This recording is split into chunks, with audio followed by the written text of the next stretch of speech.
تو آج ہم ایک ایسی کہانی کی بات کریں گے جس میں ایک چھپا ہوا خزانہ ہے اور وراثت کا اصل مطلب بھی۔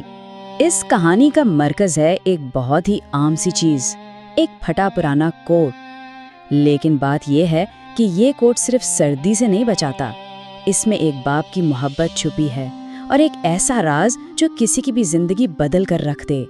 تو کہانی شروع ہوتی ہے ایک نوجوان یتیم کی زندگی سے، ایک ایسی دنیا سے جو بہت بے رحم ہے، جہاں وہ اپنے سنگ دل چچا شوکت کے رحم و کرم پر ہے۔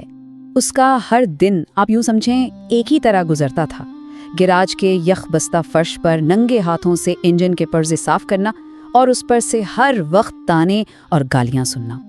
اور اس کا چچا، وہ ہر روز اس کے دماغ میں بس ایک ہی بات ڈالتا تھا، ایک زہر کی طرح، کہ تمہارا باپ ایک ناکام آدمی تھا اور تم تو بس ایک بوجھ ہو۔ اور یہ فرق دیکھیں کتنا واضح ہے۔ ایک طرف اس کا کزن کاشف، گرما گرم چائے، آرام دہ بستر، ہر سہولت، اور دوسری طرف یہ لڑکا جسے کھانے کو بچا کھچا ملتا تھا اور سونے کے لیے برآمدے کے ٹھنڈے فرش پر ایک پتلی سی دری۔ اس کے ساتھ سلوک ہی ایسا ہوتا تھا جیسے وہ کوئی انسان ہی نہ ہو۔ پھر آتی ہے ایک ایسی صبح، شدید سردی کی صبح، جب ٹھنڈ سے بے حال ہو کر اس سے ایک ایسی چیز ملتی ہے جو کہانی کا رخ ہی بدل کر رکھ دیتی ہے۔ جیسے ہی اس نے وہ کوٹ پہنا، اسے صرف گرمی کا احساس نہیں ہوا، اسے لگا جیسے وہ محفوظ ہو گیا ہے۔ اسے اپنے باپ کا وہ لمس یاد آ گیا جسے وہ تقریباً بھول ہی چکا تھا۔ لیکن سکون کا یہ لمحہ یہ بھی زیادہ دیر نہیں ٹکا۔ اس کی کزن کاشف کی نظر جیسے ہی اس کوٹ پر پڑی، اس نے اپنے دوستوں کے ساتھ مل کر اس کا مذاق اڑانا شروع کر دیا۔ تذلیل کی کوئی حد نہ رہی۔ کاشف نے تو یہ سب اس لڑکے کی ہمت توڑنے کے لیے کیا تھا، لیکن اسے کیا معلوم تھا کہ اس کی یہی حرکت ایک ایسے راز سے پردہ اٹھا دے گی جو 10 سال سے چھپا ہوا تھا۔ تکبر اور غصے میں کاشف نے کوٹ پکڑا اور اس کی جیب پھاڑ دی، اور یہی وہ لمحہ تھا جہاں سب کچھ بدل گیا۔ نفرت میں اٹھایا گیا ایک قدم ایک ایسی حقیقت سامنے لے آیا جس کا کسی کو اندازہ تک نہیں تھا۔ اور جیب پھٹتے ہی استر میں سے ایک چھوٹا سا پلاسٹک کا پیکٹ نکلا اور گندے فرش پر جا گرا۔ ایک لمحے کے لیے گراج میں جو کہکہے گونج رہے تھے وہ سب خاموش ہو گئے۔ سب کی آنکھیں بس اس چھوٹی سی چیز پر ٹکی تھیں۔ تو اس پرانے کوٹ میں آخر ایسا کیا راز تھا؟ چچا شوکت کا چہرہ تو جیسے ایک دم سفید پڑ گیا۔ وہ سمجھ گیا تھا کہ یہ کیا ہے، لیکن اس سے پہلے کہ وہ آگے بڑھتا، اس لڑکے نے جھپٹ کر وہ پیکٹ اٹھا لیا تھا۔ اس پیکٹ میں تھا 50 لاکھ روپے کا ایک بینک سرٹیفکیٹ۔ یہ وہ امانت تھی جو اس کا باپ اس کے لیے چھوڑ کر گیا تھا، اور یہ رقم اسے ٹھیک 18 سال کی عمر میں ملنی تھی۔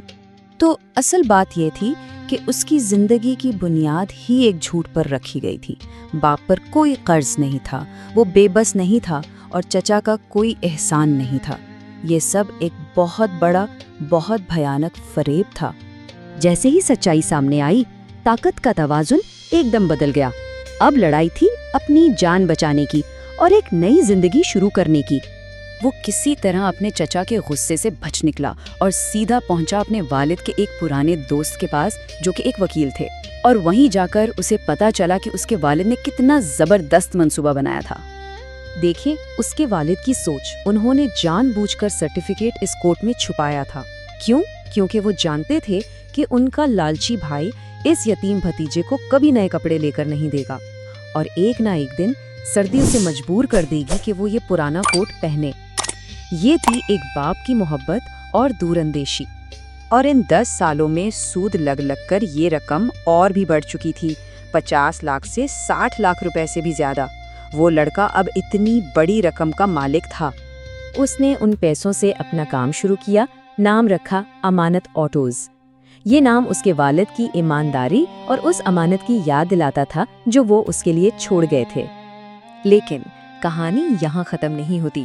حسد کی آگ میں جلتے ہوئے چچا اور کزن نے بدلہ لینے کا ایک آخری خطرناک منصوبہ بنایا، ایک ایسا منصوبہ جو خود ان کے لیے ایک آگ کا امتحان ثابت ہوا۔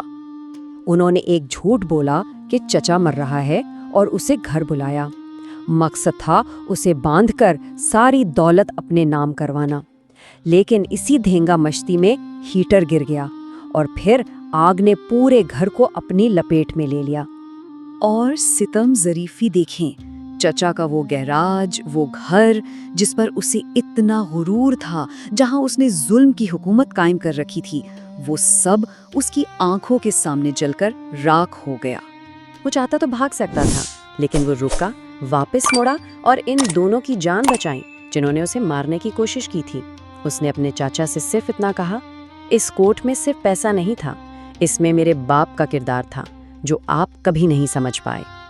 آج بھی وہ پھٹا پرانا کوٹ اس کے گھر میں فریم کروا کر لگایا گیا ہے، ایک یاد دہانی کے طور پر کہ انسان کی اصل وراثت اس کا بینک بیلنس نہیں، اس کا کردار ہوتا ہے۔ اور یہ کہانی ہمیں بھی یہ سوچنے پر مجبور کرتی ہے کہ ہم اپنے پیچھے دوسروں کے لیے کیا میراث چھوڑ کر جا رہے ہیں۔